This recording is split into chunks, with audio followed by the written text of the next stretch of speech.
baul yakni air kencing, kemudian apalagi madi, itu tidak wajib untuk mandi besar. Ia hanya membatalkan wudhu. Jelas suara anak Adit?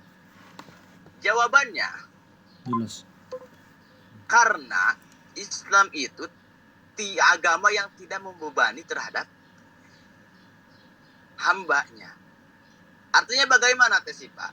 Artinya ketika andai kata kencing itu sesuatu yang mewajibkannya seseorang mandi besar, berarti orang berapa kali banyak dia mandi di setiap harinya. Nah, sehingga itu akan mengarahkan terhadap al-masyaqqah, kesulitan.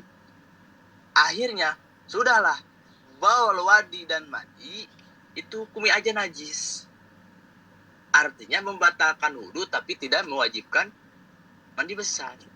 Kalau air mani itu ya jarang-jarang keluarnya, hukumi aja suci, tapi mewajibkan mandi besar dan tidak membatalkan wudhu. Jadi cairan yang sering terjadi yang keluar di kalangan ar-rijal yakni lelaki, wanita dan perempuan itu ada 4. Dan yang 3 itu hukumnya najis dan tidak mewajibkan mandi besar tapi membatalkan wudhu. Yang 1 yaitu suci mewajibkan mandi besar dan tidak membatalkan wudhu, yaitu khurujul mani. Yang selanjutnya walahed. Nah, khurujul mani, khurujul mani ini masuk pada mustarok. Khurujul mani itu masuk pada mustarok. Artinya mustarok itu masuk hak laki-laki, masuk hak perempuan. Artinya ketika wanita mengeluarkan air mani, diwajibkan mandi besar. Laki-laki ketika keluar air mani, tetap itu pun diwajibkan mandi besar. Ini masuknya mustarok. Yang ketiga, hal yang mewajibkan seseorang mandi besar itu adalah al-haid. Haid. Apa itu haid? Haid itu ya, intinya pada dasarnya damun tabi'ah yakhruju min aqsa rahimil mar'ah fi awqatin makhsusatin.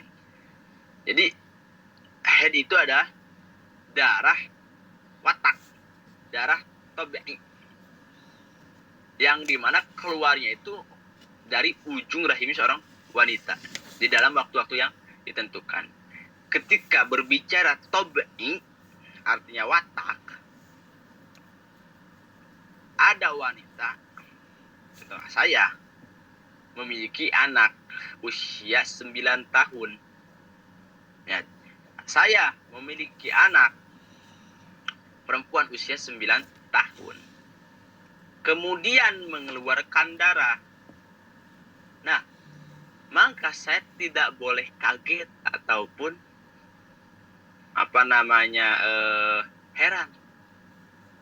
Karena di usia itu seseorang memang selayaknya mengeluarkan darah tabi'i, darah watak. Dari salmari, bukan penyakit. Bukan penyakit, Ustaz Adit. Karena darah head keluarnya itu yakhruju min ghairi sabab, gitu kan? Wa ala sabilil sihah. Darah head itu keluarnya tanpa ada sebab dan memang dalam keadaan wanita itu posisinya sedang sehat. Ketika antum sadar punya anak usia 9 tahun yang dimana itu sinin yumkinul head, umur atau usia yang imkan atau mungkin head, maka ketika anak antum di usia 9 tahun mengeluarkan darah contoh 10 hari, gak usah kaget. Paham ya Sadadit? Karena itu tabi'i. Tabi'i itu ya tadomanu alas salamah, yakni mencakup terhadap kenormalisasian. Normal. Paham ya? Jadi yang ke berapa? Yang ke tiga, sesuatu yang menjadi sebab wajibnya mandi besar adalah head ini. Lihat, head ini Ustaz Adit masuknya pada al-mukhtas. Masuknya pada mukhtas. Mukhtas untuk siapa? Mukhtas untuk perempuan. Paham ya? Jadi al-haid ini ada masuknya pada mukhtas. Yang selanjutnya, sesuatu atau hal yang menyebabkan mandi besar, wajibnya mandi besar, nifas. Nifas. Nah, nifas pun sama. Nifas pun itu mukhtas lil nisaatnya, khusus untuk kaum wanita. Ustaz, definisi darah nifas itu bagaimana? Apa sih yang dinamakan darah nifas? Yang dinamakan darah nifas itu adalah darah yang keluar setelah kosongnya rahim perempuan dari melahirkan. Paham ya? Artinya ketika ada wanita yang dimana wanita itu kandungan, memang ketika di rongsen akan cikal bakal anak ini kembar. Kemudian waktu lahirannya, lihat, wanita itu mengeluarkan bayinya satu persatu. Contoh, yang pertama dia lahirkan. Kemudian setelah melahirkan satu bayi yang padahal masih ada di dalam rahimnya, masih ada satu lagi di dalam rahimnya, dia mengeluarkan darah. Nah, darah tersebut darah apa? Jawabannya itu darah, bisa dikatakan darah istihadah atau darah tolqin. Lah, kenapa gak dinamakan darah nifas, Ustaz? Karena darah nifas itu keluarnya harus setelah kosongnya rahim dari melahirkan. Sedangkan wanita itu masih ada bayi di perutnya atau di rahimnya, masih ada satu bayi lagi. Itulah yang dinamakan nifas. Jadi nifas itu adalah darah yang keluar setelah kosongnya rahim perempuan dari kandungan. Artinya ketika ada perempuan yang dimana melahirkannya itu kembar, selama semuanya belum keluar, artinya baru hanya satu keluar, hanya baru satu keluarnya, maka ketika keluar darah bukan darah nifas. Ini pun apa? Mukhtas. Nifas pun mukhtas. Wal wiladah. Yang selanjutnya, yang kelima, sesuatu yang menjadikan sebab wajibnya mandi besar itu adalah al-wiladah. Apa itu wiladah? Melahirkan. Lihat, kalau nifas itu adalah darah yang keluar setelah melahirkan, kalau ini melahirkannya. Nah, melahirkan di sini, lihat, wajib artinya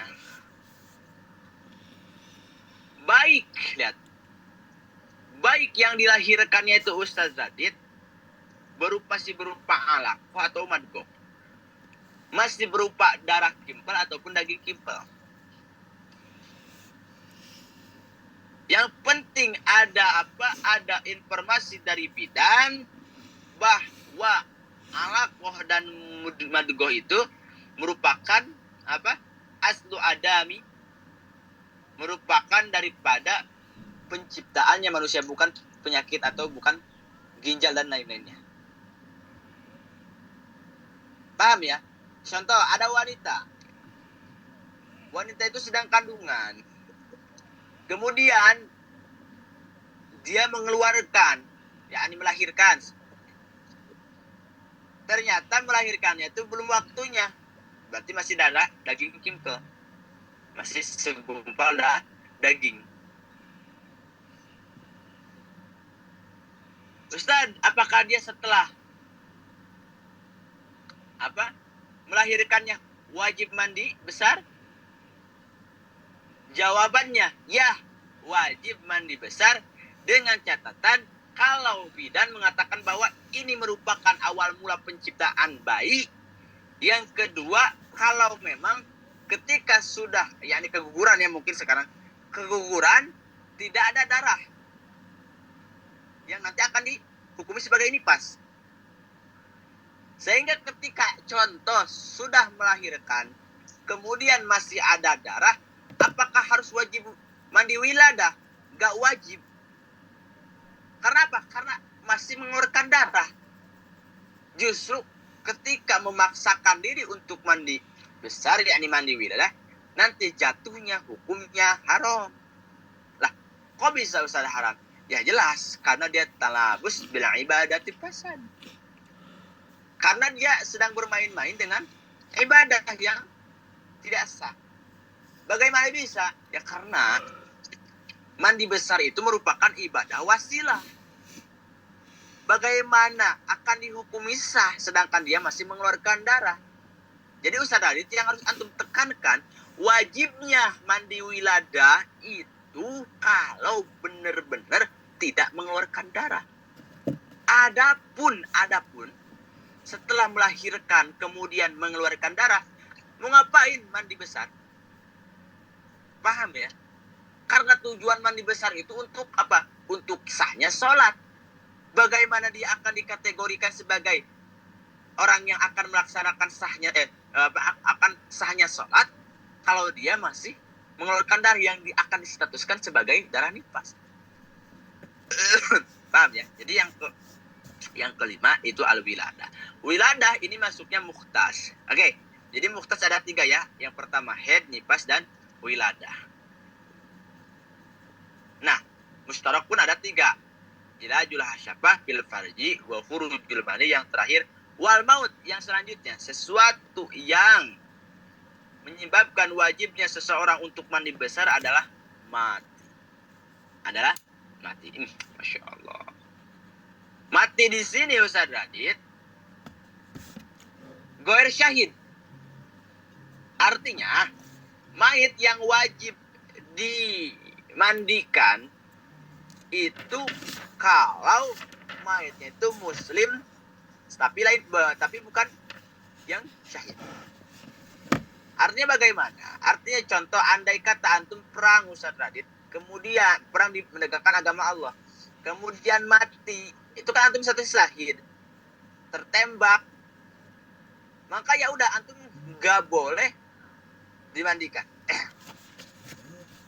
Karena apa? Karena antum syahid. Apa Ustaz alasannya orang yang mati syahid tidak boleh dimandikan? Karena darahnya itu akan menjadi saksi di hadapan Allah Subhanahu wa Ta'ala. Ustaz, apakah wajib seorang kafir ketika mati dimandikan? Nah, adapun orang yang kafir itu fala yajibu ghusluhu, tidak wajib orang kafir itu dimandikan. Bayaju hanya sebatas boleh. Hanya sebatas boleh. Oke, paham ya? Jadi mayit yang wajib dimandikan itu Ustaz Radit adalah mayit yang muslim juga tidak mati syahid. Ketika mati syahid itu justru saat ketika dimandikan hukumnya jadi haram. Jadi haram. Lah, kok bisa? Karena berdasarkan hadis Rasul. Nah, di mana Rasul mengatakan fihim la taghus siluhum fa inna kulla jarhin yafuhu, kalau enggak salah yafuhu miskan yaumal qiyamah pada khala fi qawli. Jadi pada dasarnya kata Rasul tidak boleh kita itu membandingkan orang yang mati syahid, karena setiap lukanya itu akan harum lah, layaknya bisik di yaumil qiyamah. Artinya itu merupakan sebuah tanda bukti saksi bahwa saya itu mati dalam keadaan menegakkan agama Allah.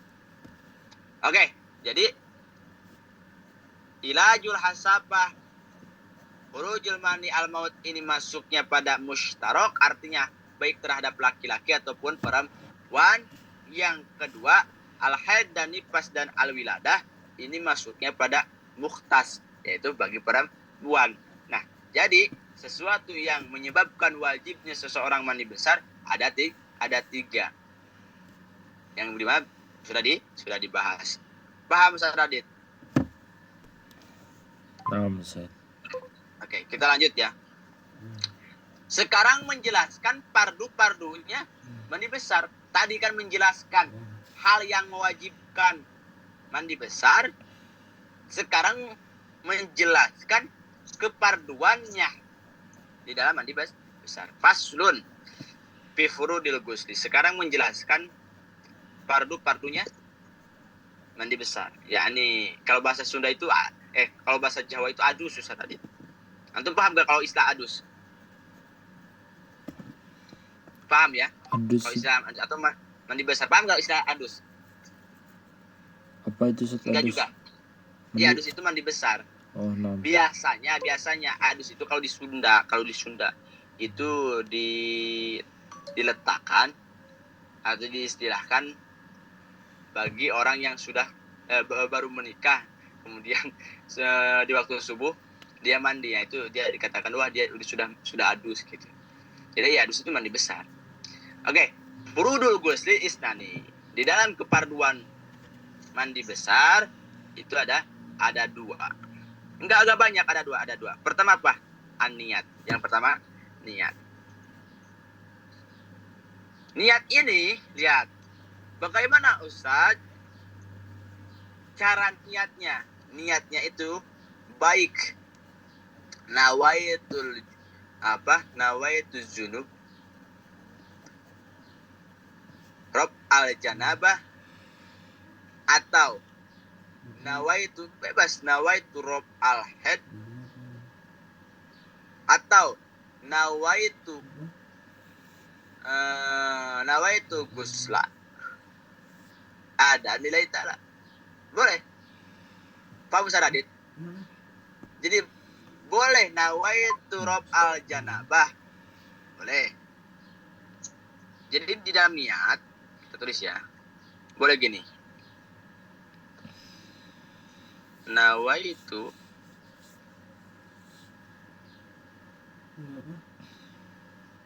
rob al-janabat. Boleh. Atau nawaitu rob al haid. Boleh. Iya, paham ya? Atau nawaitu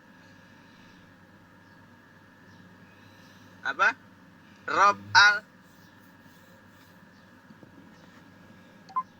hadas akbar. Boleh. Boleh, Ustaz Radit. Intinya yang penting ada istilah kata menghilangkan atau adus. Ini mandi besar boleh. Akbar.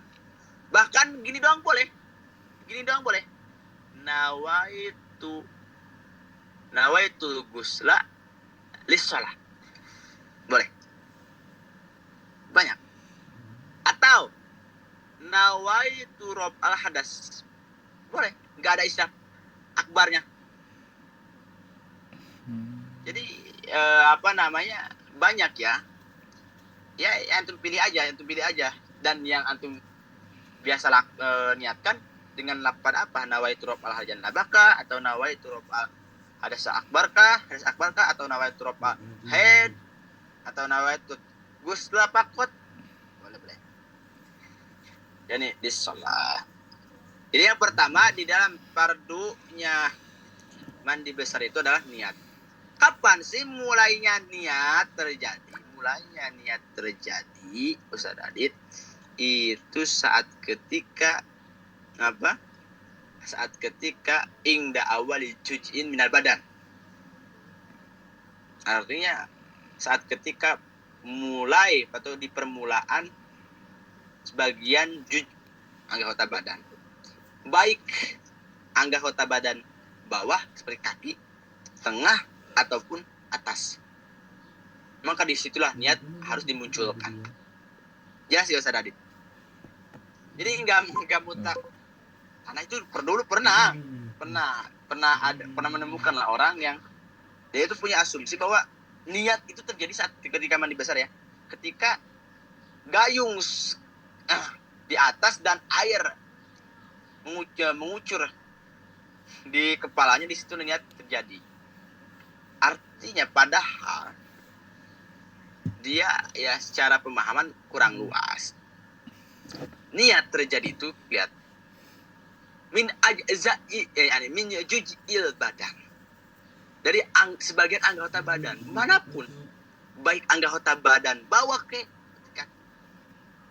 kemudian tengah ke berarti perut ataupun kepala, bebas.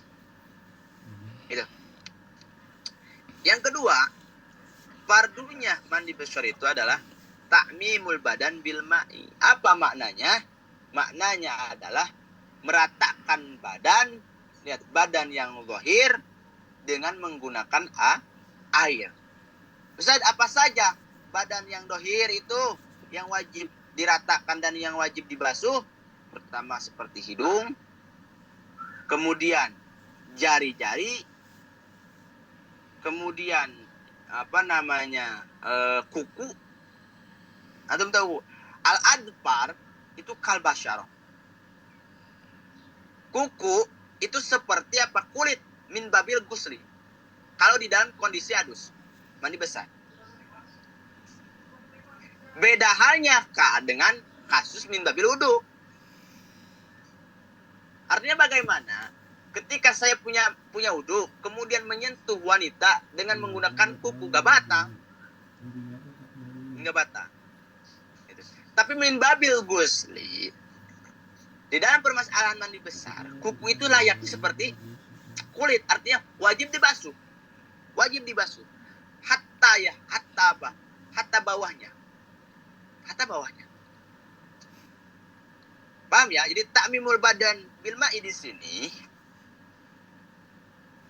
keparduan di dalam mandi besar adalah harus meratakan badannya seseorang dengan menggunakan air. Nah, yang sering terjadi dari pertanyaan-pertanyaan yang pernah dilontarkan kepada saya, Ustaz, wajib gak membasuh bulu yang tumbuh di dalam mata? Bulu, tahu kan? Itu di dalam mata itu kan ada bulu, wajib gak? Jawabnya tidak wajib. Wala yajibu ghuslus sya'ri, yani an-nabi fil ain awil anfi. Tidak wajib bagi seseorang untuk membasuh bulu yang tumbuh di dalam mata ataupun di dalam anfi itu hidung. Enggak wajib. Artinya ini kan di dalam setiap manusia itu kan mesti ada bulunya di dalam hidung. Enggak wajib untuk dibasuh. Enggak wajib. Cuman innama wajaba ghuslu minan najasah. Cuman apa? Cuman harus wajib membasuh najisnya. Seperti ada kotor-kotorannya, itu yang harus jadi wajibnya untuk membasuh itu bukan membasuh secara datnya. Artinya bulunya, tetapi membasuh sesuai najis yang ada di dalam area tersebut. Paham Ustaz Radit? Hanya dua. Sehingga yang banyak terjadi salah dalam praktek itu ya di sini pun sama, di dalam masalah ini, masalah mandi besar. Ya. Oke. Paham gak Ustaz Radit? Yes? Nah, Ustaz. Paham? Oke. Ada yang ditanyakan sebelum lanjut? Ini 15 menit lagi ya, soalnya Ana ada kajian sama si Saltut. Nah, Ustaz. Ini Ustaz, karena 1 jam ya. Masalah kuku Ustaz. Ya, masalah kuku. Jadi gimana Ustaz? Masa kita harus ngebuka kuku gitu Ustaz, masuk sampai ke dalam? Enggak. Bukan harus membuka kuku. Artinya kuku yang antum jari ada kuku kan? Nah, Ustaz. Kuku yang panjang, kuku kuku yang panjang ini itu kalbasyarah, seperti kulit min babil gusti. Artinya seperti kulit, dia itu harus dibasuh. Oh, kuku yang panjang tuh, Wajib dibasuh. yang harus dipotong maksudnya. Nah, kan bawah-bawahnya kan suka ada apa ya intinya? Ada keriput-keriput, artinya yang dimana air itu kalau nggak ini nggak bakal masuk. Oh, nonton. Nah, min babil gusti, di dalam masalah mandi besar dia tuh harus isolul ma, harus sampainya air. Beda halnya di dalam kasus wudu. Kuku itu nggak seperti kulit. Saya punya wudu, menyentuh dengan kulit batal gak Ustaz Adit? Tidak. Dengan kulit. Kuku dengan kulit. Uh-huh. Enggak, Ustaz, kalau kuku. Saya punya wudu, menyentuh wanita dengan menggunakan kulit saya, batal kan? Oh, nonton, Ustaz. Tapi kalau dengan menggunakan kuku saya nggak batal. Paham ya? Oh, iya. Itu maksud yang dimaksud itu. Jangan ada pertanyaan lagi gak? Assalamualaikum Ustaz. Waalaikumsalam. Mau Ahlan. bertanya, yang bagian farduan dalam mandi besar itu kan ada 3. Ada Kalau 2 yang fardu. niatnya maksudnya niatnya. Oh iya, niatnya.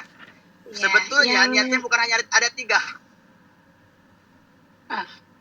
Niatnya itu bahkan lebih dari 3. Oke, kita hitung ya. Bisa nawaitu junub atau nawaitu rob al janabah. Ya. Kedua, nawaitu rob al haid 3 kan. Nawaitu rob al nifas 4. Nawaitu apa? Ghusla lis-shalah 5 ya. Nawaitu rob al hadas akbar 6. Nawaitu toharo anil hadas pun boleh. Jadi ya intinya boleh antum ambil yang mana aja. Baik nawaitu rob al janabah itu pun sah, nggak apa-apa gitu sih.